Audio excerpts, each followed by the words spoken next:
will fly this plane. Yes, I will fly this plane. You will. In other words, wherever this guy went, his will was being done. It could not be stopped.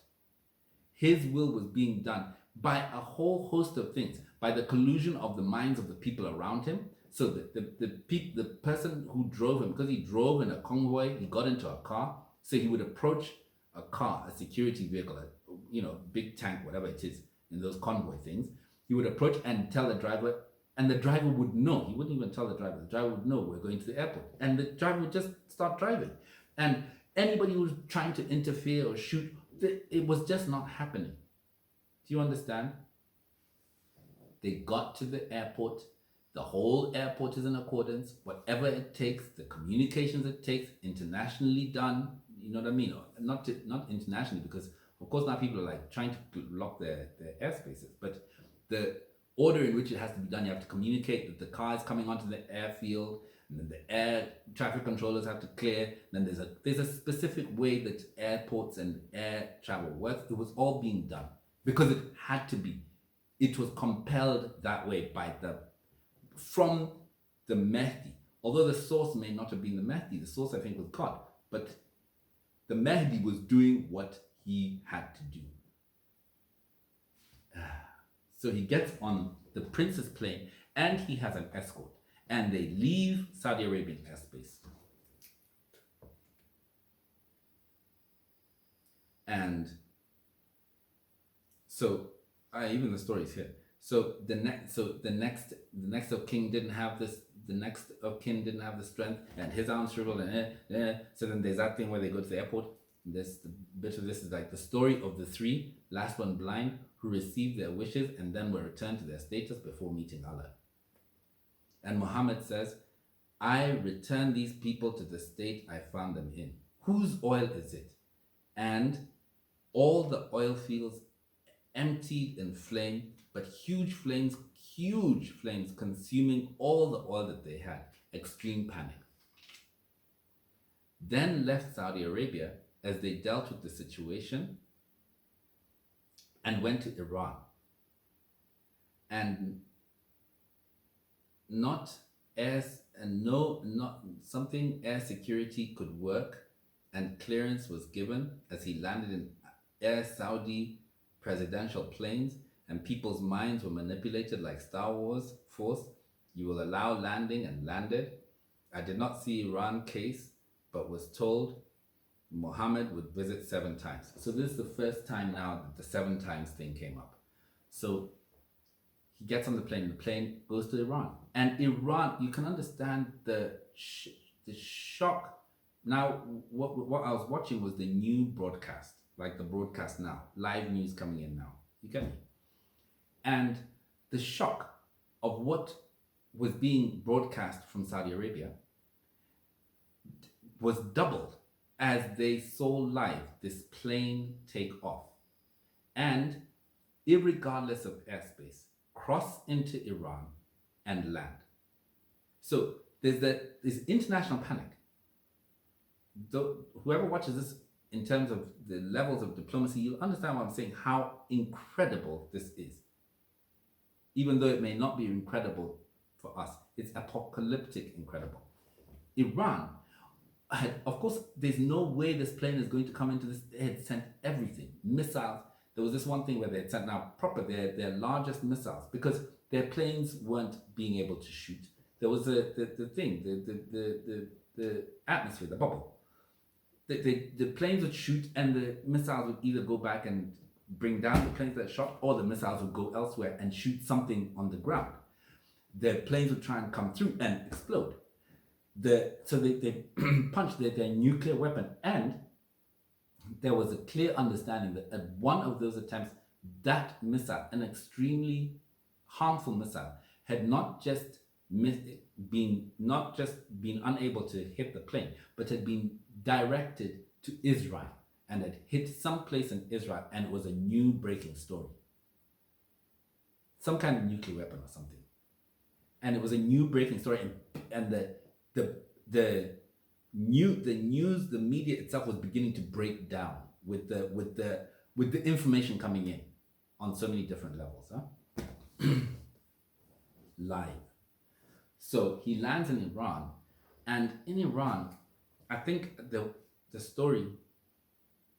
I didn't know what the case was in Iran, but oh yes, but I was told Muhammad, peace be upon him, would visit 7 times. Now you understand that he had, when he had asked, told them, "Who do you see?"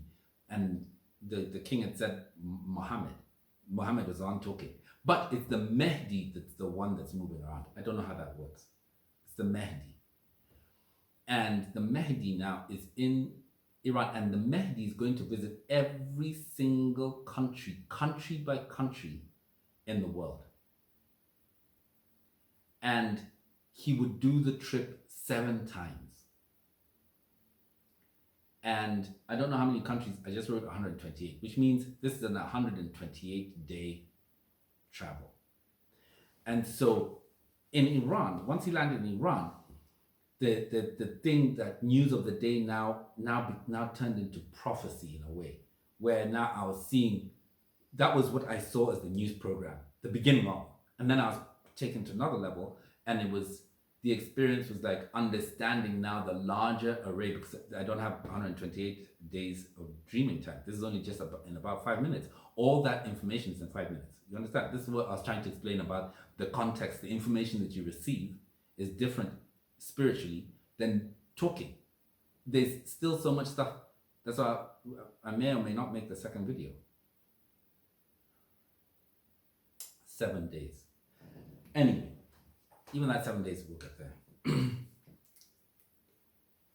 Then onto Russia, and Putin had allowed, but as the plane approached, had refused, and even refused phone calls because he became aware that minds were being controlled somehow.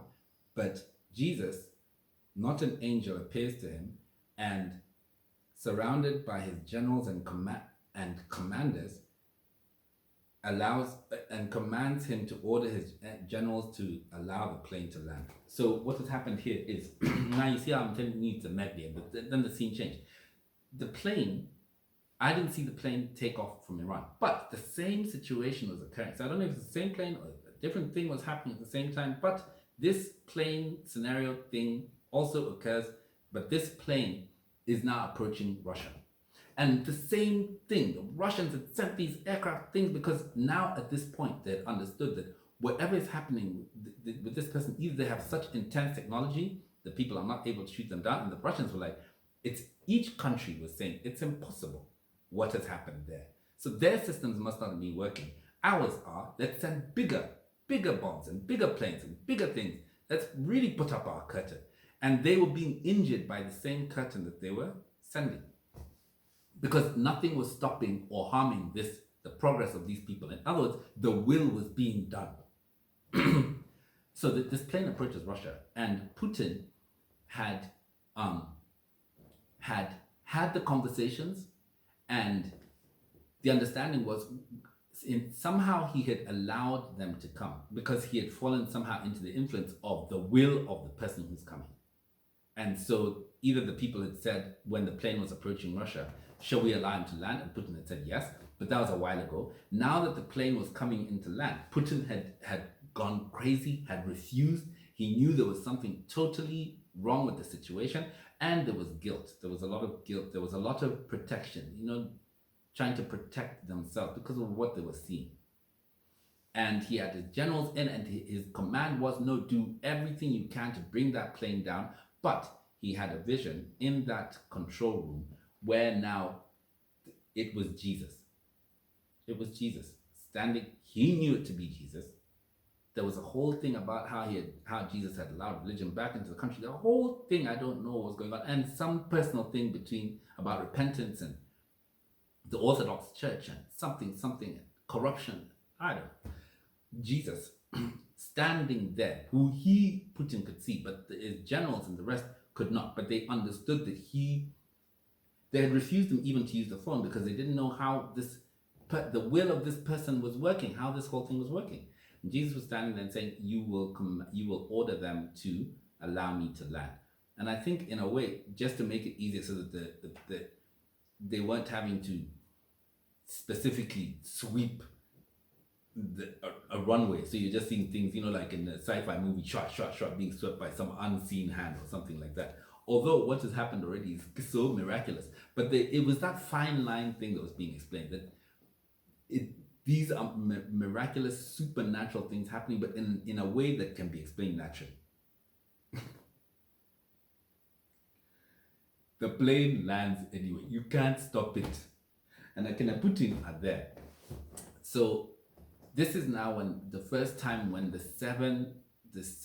thing of 7 days started to be explained to me. So what happened in Russia, meanwhile, anyone who fired on the plane, the bombs that went back and killed the Air Force, and and if the pilots were good, they would hit an installation. The planes landed, Putin was given the same message. You must be good. This message was for everyone. This time it is Jesus. So, I just finished. And at this time, all politicians who were corrupt and evil fell dead, and Jesus said he would come for the businessmen next. So he explained that the 7 visits, each visit was, okay, so for Christians it's kind of like the rapture or something, but each visit to a country, and every country was going to be visited 7 times, and every single country would be visited in the world. And this time around in Russia, the first visit, all the politicians in the government who were corrupt, oligarchs or corrupt or whatever, fell dead wherever they were, dead. Millions of people. You understand? But specifically politicians fell dead. That's what happened there. Just continue. Then the same thing now is happening in China. It picks up almost like now the plane into Russia. Now there was a plane going into China, and I could see clearly, for some reason, I could see the present premiere. Although this prophetic dream doesn't allow me to say that it's him, because this one sounds like it's far in the future. Another thing I was just told before I started this one today was it's September now. Which September, I don't know, because it doesn't have a timeline. I wasn't doing a timeline. Me, I'm doing this for fun, and I'm doing it because I was told to do it. Imagine. China, same thing, but Jesus spoke in Chinese, and it was Jesus. It wasn't like Mao Cheng. It was Jesus. So for some reason, either all of China was Christian or I don't know what was happening there. Jesus, same thing, but now we move from the whole discussion about religious ideas on what Christianity is, what Islam is, what I'm just giving you the prophecy in terms of what religion is, but God comes, and it's the first coming. You see what I mean? Because when God comes, really everything ends, but nothing's going to end for a while. China, the same thing. So, but Jesus spoke to them in Chinese, and instead of the politicians dying, their bank accounts were drained as Jesus spoke. And there was chaos because the electronic banking systems couldn't cope, because balances were just being erased, but the general citizens still had their money, and everyone was trying to withdraw, and electronically there was no balance to actual wealth, just figures on a computer table, bank balances, and they were all being erased. So the chaos in India, in China, for that time was not, also it was understood that the politicians, the plane would get there, and all the politicians who were corrupt and evil, because not all politicians are corrupt and evil. I'm not even going to get into what that distinction was, because there was a distinction. They died. They just dropped where they were. On top of that, now in China, the businessmen who were corrupt and evil, their bank balances on their computer screens were being erased. And the chaos in China that was being caused in China was not because of the politicians that died. millions of them again. And understand, this is millions of death figures, which the international media, which we're streaming and seeing, because the numbers are humongous of dead people. The businessmen, the bank accounts were being erased. And I have to tell you, so of the politicians, a third of them, a third was a big number, a third of the politicians. So it ended up being like a third of the politicians were really corrupt and evil. So these are a third of the politicians. Then for the businessmen, a third of the businessmen and whatever else was being erased. And it was causing chaos because it was the beginning of a financial chaos in China, but it fed around the world because of how the financial systems work. You can't just have bank balances that disappear, and yet the people who claimed they had money still had money in there. People were trying to withdraw their money, but the way that international banks balance their international banking system cannot stand for money that just disappeared. Even though the truth of the matter is, it's that line, because they were trying to show me, and it was just too much economics. The wealth figure, the amount of money figures was not equivalent to the wealth that there was. So wealth in terms of natural wealth, either gold, diamonds, maize, wealth. Figures were just figures. But we're running the economy on it somehow. Is that line? Citizens' money, and everyone was trying to withdraw, and electronically there is no balance to actual wealth, just figures on a computer table. But that's the way the system works. Anyway, there's chaos there, okay? The 7 I have to get back to. I hope it wraps up well because I'm tired now. India was the same. Same thing happened with India. So now new plane in India, but this time, and I don't know if it was Jesus or whether it was a Brahmin or whatever. I don't know. But all of these people were the coming of Christ, because that's the framework I know. I know the coming of the Antichrist. Anyway, the same thing, but this time when he said he would visit 7 times, I don't know if it was Jesus or Brahma, they started giving me the 7 times, the reason 7 times, and they wrote down. So first it was the politicians, second the businessmen, then third pastors, priests, and holy men. So a third of those would die.